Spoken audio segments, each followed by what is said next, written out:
Aos irmãos da classe, graça e paz.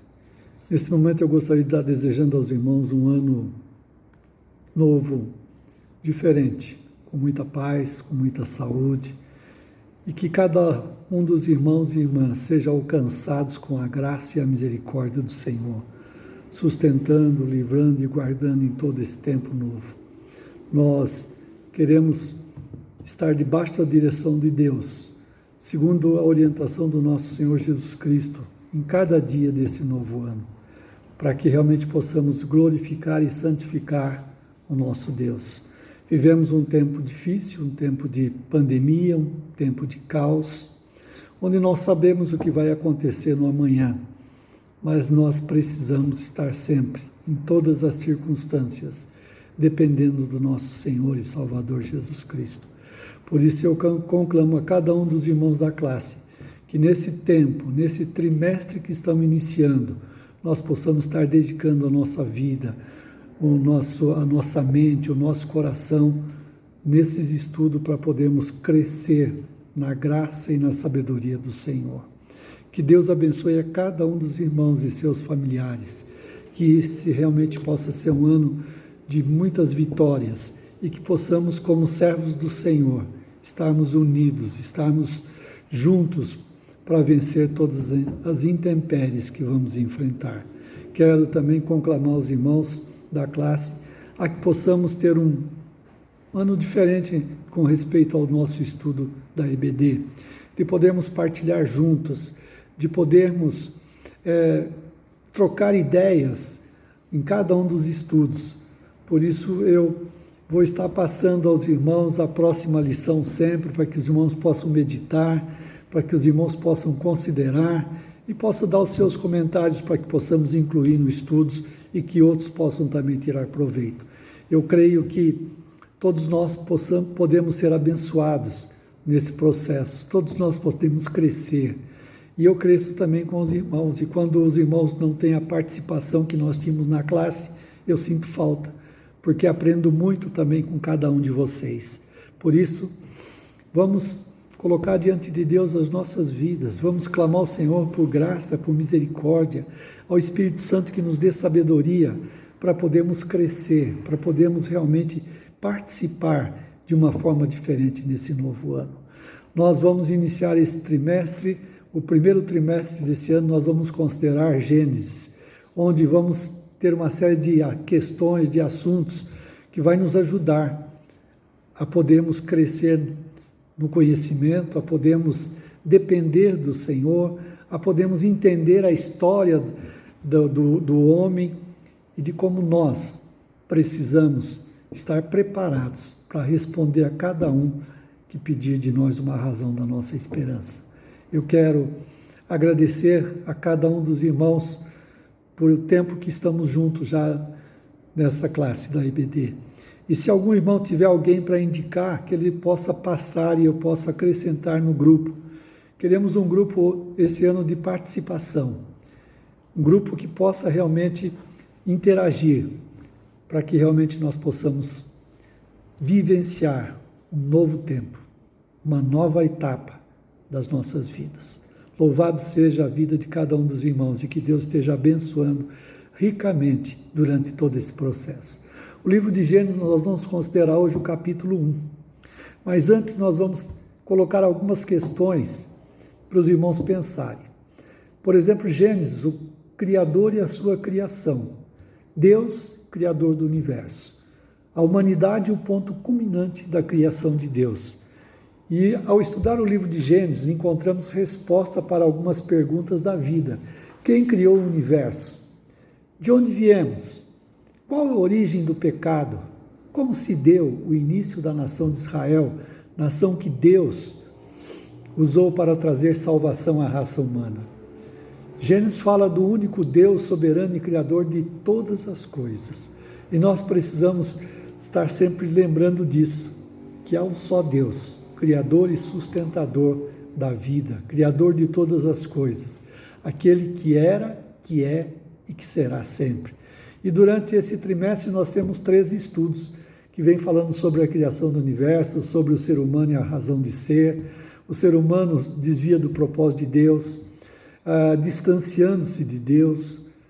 Deus dá uma nova chance, Deus começa a formar o seu povo, Deus age contra o pecado, os benefícios da fidelidade, a verdadeira casa de Deus, a bênção da reconciliação, os desencontros familiares, Deus dá vitória ao homem de fé, Deus transforma o mal em bem. Então nós temos que estar atento a todas essas questões. A cada semana, os capítulos que forem considerados, que os irmãos possam estar durante a semana trabalhando isso, nos passando informações para que realmente nós possamos crescer. Nós temos no livro de Gênesis os seres humanos como guardiões da criação. Os capítulos iniciais do livro de Gênesis tratam de um assunto de muita importância, que é a criação de Deus. E nós precisamos ter conhecimento profundo de todos esses aspectos, né? E de podermos avaliar o Deus que nós temos, como Ele é, como Ele sustenta esse universo, como Ele tem sustentado as nossas vidas, para podermos também compartilhar a graça e a misericórdia. Nós temos muito oportuno esse tema, porque nós vivemos numa época em que a palavra compartilhar se tornou tendência mundial. Diariamente nas mídias e redes sociais, compartilhamos conhecimento, fotos, PDFs, últimos acontecimentos, imagens, mensagens, curtimos postagem de outros e tantas outras coisas. O desafio de Deus é aproveitar esse momento tão oportuno para compartilhar a misericórdia e a graça de Deus para com a humanidade. O desafio é compartilhar sua fé, seja de forma presencial ou virtual. Compartilhar a misericórdia de Deus demonstrando seu grande amor para conosco, enviando o seu Filho para morrer em nosso lugar. Compartilhar sua graça, o dom da vida eterna dada gratuitamente por Deus, algo que não merecemos e que está ao alcance de todo aquele que crê. A graça salvadora está descrita em Efésios, no capítulo 2, verso 8, porque pela graça sois salvos, por meio da fé. Isso não vem de nós, mas dom de Deus. Não vem das obras, mas para que ninguém se orgulhe. Graça e misericórdia de Deus em favor do homem precisa ser anunciada. O mundo precisa saber dessa boa notícia. Como a graça e a misericórdia de Deus mudaram sua vida? Compartilhe sua fé. Eva Souza da Silva Evangelista é a redatora desse texto, que nos inspira, que nos sustenta e que nos fortalece. Então nós temos como tema: compartilhemos graça e misericórdia. Temos uma divisa, que é: bendito seja o Deus e Pai de nosso Senhor Jesus Cristo, que segundo a sua grande misericórdia nos gerou para uma nova viva esperança, pela ressurreição de Jesus Cristo dentre os mortos. 1 Pedro 1:3. E temos um hino que sustenta todo esse estudo nosso, que é: grandioso és tu. Algo que mexe com a nossa mente, mexe com o nosso coração, mexe com as nossas emoções. E Gênesis, então, é uma história do amor e do cuidado de Deus. O carinho que Ele demonstrou, que Ele agiu, que Ele fez em toda a criação, preparando todo o tempo, os lugares, preparando como poderia acolher aquilo que era mais precioso dessa criação, o ser humano. E Deus fez isso de uma forma extraordinária, de uma forma que nós não podemos imaginar. E a palavra Gênesis vem do grego, que significa origem. Eu vou mandar no final do estudo um texto que a irmã Luísa nos passou, que traz uma visão geral do livro de Gênesis, e que é muito importante. Eu creio que os irmãos vão apreciar muito, porque ali dá para fazer um quadro mental do que representa o livro de Gênesis. Conhecimento mais profundo da escrita, da forma que foi escrita, o tempo, o escritor, todos esses aspectos dentro do livro de Gênesis que vem ali mostrando para nós. Os irmãos vão gostar muito dessa parte do livro. O nosso estudo hoje está baseado no primeiro capítulo de Gênesis, capítulo 1, que vem falando então sobre a criação do universo. Nós temos aqui algumas perguntas. Por exemplo, como chegaram a existir os céus e a terra? Como surgiu a vida e o homem? Por que estamos no mundo? A primeira narrativa de Gênesis 1, de 1 a 2:4, 1 a 2:4, nos oferece resposta a tais perguntas, de modo inequívoco. No princípio criou Deus os céus e a terra, Gênesis 1:1. Não há nas Escrituras sagradas nenhuma outra possibilidade de explicação para o processo de vir a ser do universo ou de qualquer outra de suas partes. Essa doutrina fazia parte do ensino do Antigo Testamento e das declarações apostólicas. Quando nós consideramos textos como Gênesis 1:27, Neemias 9:6, Salmo 95:6, Provérbios 3:19, Isaías 40:28, Jeremias 10:16, 51:15-19, Romanos 1:25, 1 Pedro 4:19 e Apocalipse 14:7, de acordo com o testemunho das Escrituras Sagradas, Deus não somente criou o universo, mas conserva tudo sob o seu domínio e sustenta com o seu poder. Jó capítulo 38, verso de 1 a 41 e 34. A simplicidade da narrativa da criação em Gênesis mostra a sabedoria utilizada pelo Espírito inspirador que é capaz de falar às pessoas humildes, tanto como as eruditas em todas as épocas. Emprega a linguagem narrativa religiosa do Antigo Oriente Próximo. Observa que partes do texto são apresentadas em um estilo literário litúrgico, de declarações solenes, como no caso do primeiro capítulo. Visto não ser uma linguagem científica, a narrativa da criação só pode ser entendida pela fé. Hebreus 11:3. Outras narrativas, como no caso dos capítulos 2 e 3, são lavradas em formas de contos cheios de ação, surpresa e vivacidade. Então, são alguns aspectos desse livro que vai ser considerado durante esses 3 meses.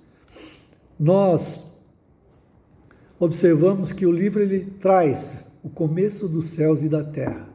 Em Gênesis 1:1 encontramos o primeiro uso da palavra criou no hebraico bará, de escassa presença no Antigo Texto. Em todas as incidências desse verbo, Deus é o sujeito, o agente. Gênesis informa que a expressão indicava a ação de cortar fora, parar, polir, evoluir, e evoluiu para o conceito de criar, produzir e produzir. E admite que o verbo era aplicado para o ato de criar alguma coisa nova, do nada. E somente Deus pode fazer isso. Criar algo do novo, do nada. O verbo não admite relação com matéria pré-existente. Assim, Gênesis 1 faz referência à criação do universo em estado essencial.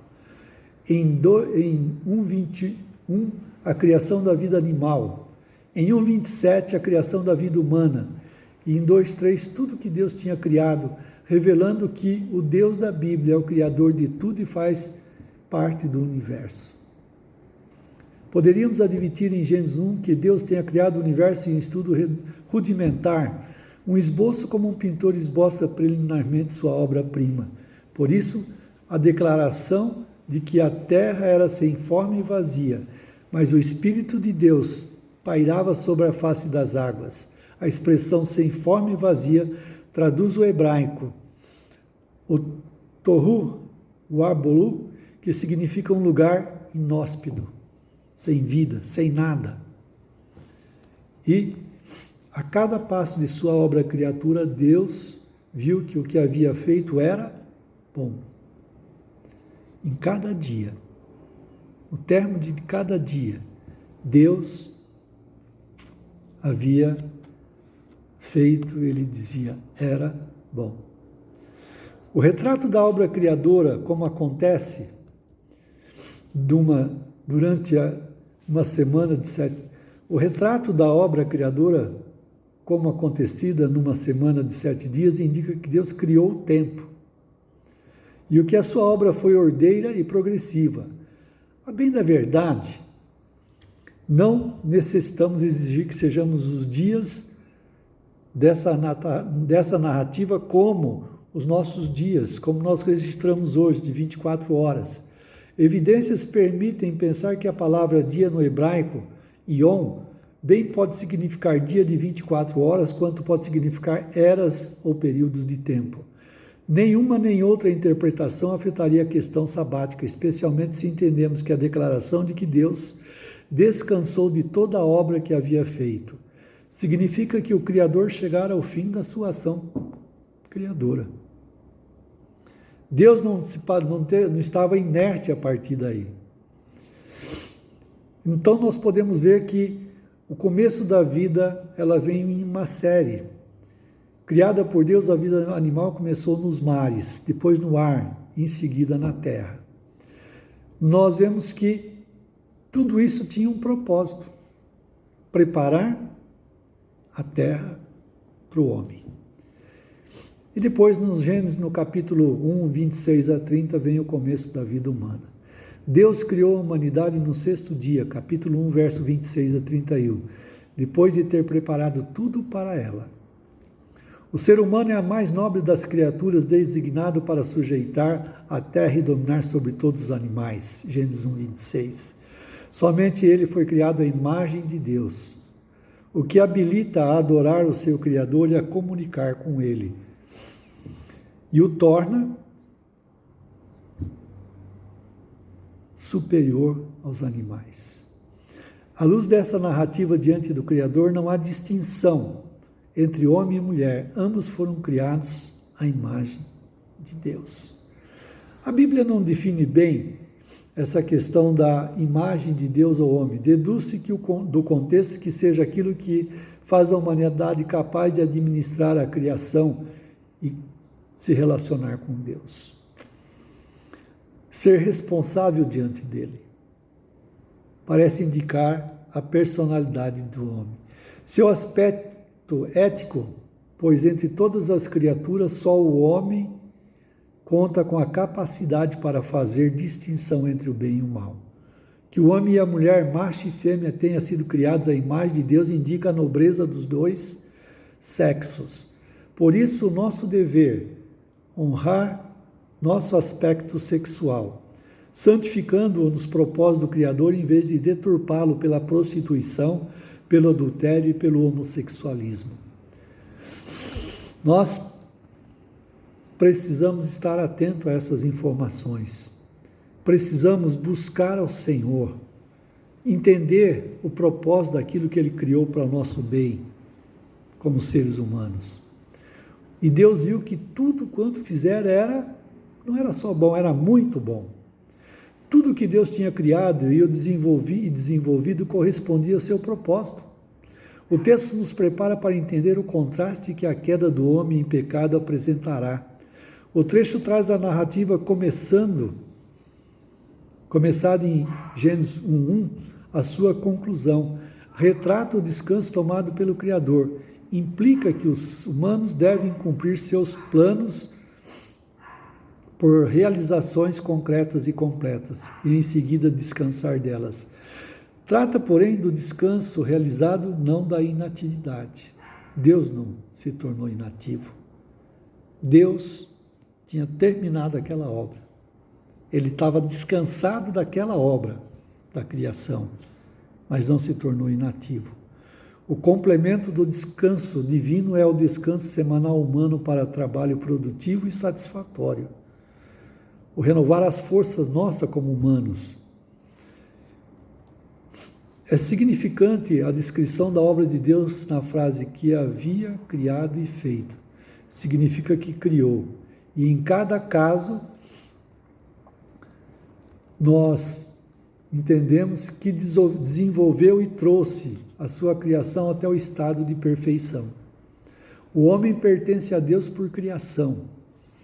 Assim, seu coração é desassossegado até encontrar seu sossego nele. Como é importante isso.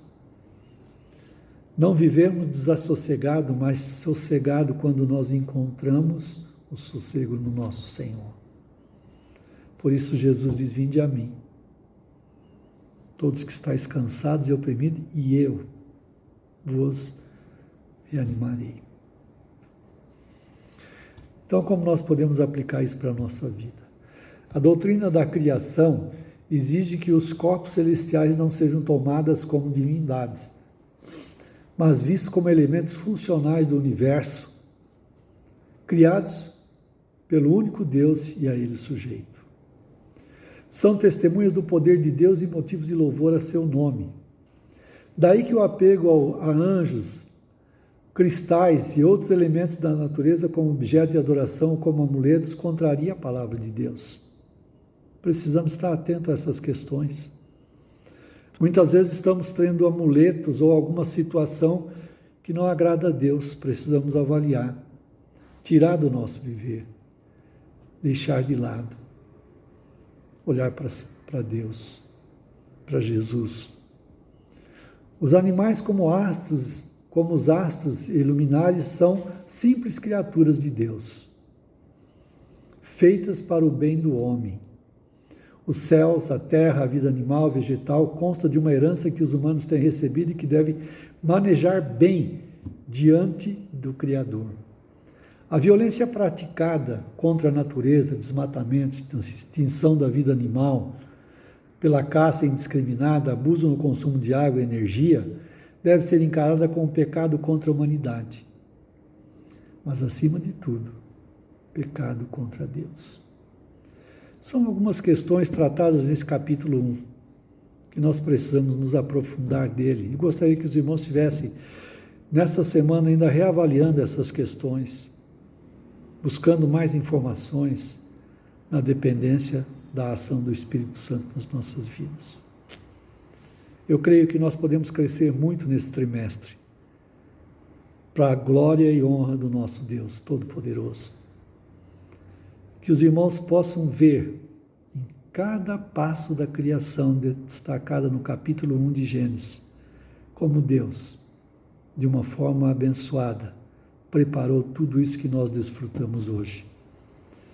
Quando nós paramos e olhamos para a natureza, para as aves, para os animais, por tudo aquilo que Deus criou, nos ficamos radiantes, porque Deus criou para o nosso bem. E nós podemos demonstrar isso cada dia cuidando da criação do Senhor. Então nós vemos que o capítulo 1 ele traz para nós essas orientações e essas informações. No próximo domingo, o segundo do mês, nós vamos considerar o capítulo 2, que fala o ser humano e a sua razão de ser, baseada no capítulo 2 de Gênesis, do verso 1 até o 25. E tem como texto áureo o capítulo 2, verso 15. Os irmãos podem fazer uma avaliação desse texto, consideração, e trazer algumas informações importantes para nós. Quem é o protagonista nessa questão? O lar, paraíso do homem. O mordomo posto à prova. São algumas questões que nós consideraremos no próximo estudo. O mordomo recebe uma bênção. E depois nós podemos ver a aplicação para a vida. Como aplicar todas essas questões para a nossa vida? Gostaria que os irmãos pensassem nisso. Dê um retorno. Passe alguma informação para que nós possamos agregar no nosso próximo estudo. Eu creio que cada um tem uma parte importante nesse processo para nos ajudar a crescer na graça e na sabedoria de Deus, no conhecimento, clamando ao Senhor mediante a ação do Espírito Santo nas nossas vidas e que realmente possamos, como servos de Deus, glorificar e santificar o nome do nosso Senhor. Que Jesus seja presente cada dia na vida de cada um de nós, como servos do Senhor, como família de Cristo, de mãos dadas nesse tempo que se chama hoje, e de podermos louvar e e santificar a cada um. Que Deus abençoe a todos nessa semana, que possamos ter uma semana abençoada. Amanhã nós temos o nosso culto de manhã com a ceia do Senhor. Vamos aproveitar cada oportunidade para que realmente possamos crescer diante do nosso Deus. Deus abençoe a todos. Uma boa semana. E eu vou passar o texto que a irmã Luísa me mandou para que os irmãos possam considerar também nesse estudo. Boa noite.